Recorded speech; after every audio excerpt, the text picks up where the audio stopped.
Quarto posto ai play-off di A2 di hockey in carrozzina per i Treviso Bulls, un sogno che si è avverato alle finali di Lignano per questa squadra nata solo 5 anni fa, dopo l'esperienza dei Black Lions di Venezia, che ha conquistato dunque una posizione di vertice e che ha riempito di soddisfazione i suoi giovani atleti.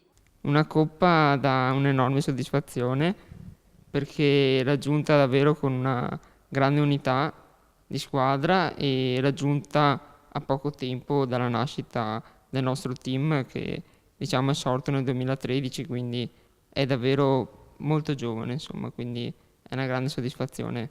Per il Comitato Paralimpico il risultato non è solo una coppa. Abbiamo il progetto di riuscire a portare più ragazzi possibile fuori da casa per fare attività motoria. I ragazzi dei Treviso Bulls rappresentano il fatto che si può fare, convincere i genitori ad avvicinarsi a questi sport, qualsiasi esso sia, è importantissimo per noi del Comitato, ma questa importanza è stata condivisa anche dagli enti come l'ASL e i comuni. Distrofia muscolare, sclerosi multipla, malattie incontrate strada facendo da ragazzi che fino in tenera età erano in buona salute, oppure disabilità con cui si fanno i conti fin dalla nascita. Per chi convive con questo stato, lo sport e la vittoria hanno un significato particolare. È un po' di libertà, quindi seguire le proprie passioni e creare nuove amicizie, anche perché comunque in squadra siamo tutti amici e quello forse è la cosa più importante in quel contesto, però comunque come sport è sentirsi più liberi. Per me lo sport è un modo di stare insieme alle persone, perché noi con